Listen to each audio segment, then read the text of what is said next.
បាទសួស្តីបងប្អូនសិស្សានុសិស្សទាំងអស់គ្នាបាទវីដេអូនេះគឺវីដេអូបញ្យលពាក្យពិបាកបាទអញ្ចឹងបញ្យលពាក្យពិបាកនៅក្នុងវីដេអូនេះគឺមាន6ពាក្យបាទអញ្ចឹងទី1គឺពាក្យថាអន្តងបាទអញ្ចឹងទី1គឺពាក្យថាអន្តងទី2គឺពាក្យអប្សរាអប្សរាទី3គឺពាក្យថាអសោចទី4ពាក្យថាអស្ចារ្យទី5ពាក្យថាអាកប្បកិរិយាបាទណាអធិស្ឋានមិនមែនប្រុងថាអានអាការៈនោះបាទអញ្ចឹងទី5នេះគឺយើងអានថាអាកប្បកិរិយា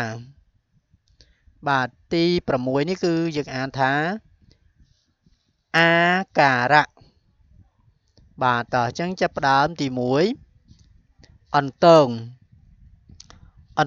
ថ្នាក់ពាក្យវាជាកិរិយាដឹកនាំឬបញ្ចុះបញ្ចូលឲ្យព្រមតាមបាទអញ្ចឹងដឹកនាំឬបញ្ចុះបញ្ចូលឲ្យព្រមតាមអានឹងគេហៅថាអន្តងទី2អប្សរាថ្នាក់ពាក្យវិជ្ជនាម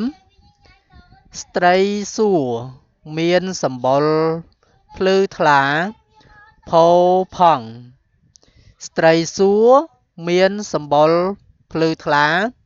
ផូរផង់ទី3អសោ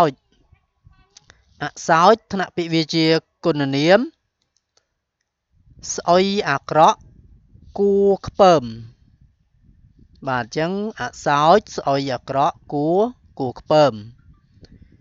ទី4អស្ចារ្យបាទអញ្ចឹងអស្ចារ្យថ្នាក់ពាក្យវាជាគុណនាមដែលគួរ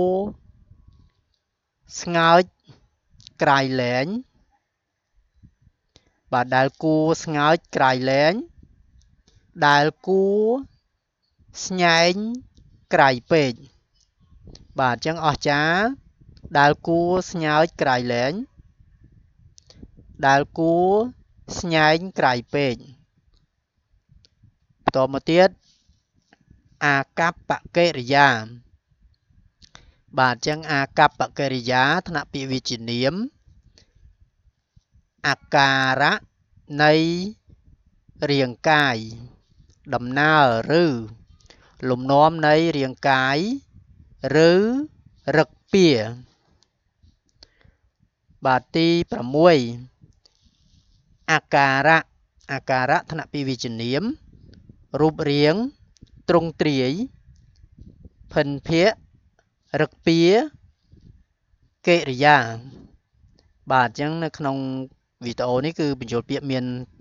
ត្រឹមតែ6នឹងសិនទេបាទហើយអរគុណសម្រាប់ការទស្សនាវីដេអូ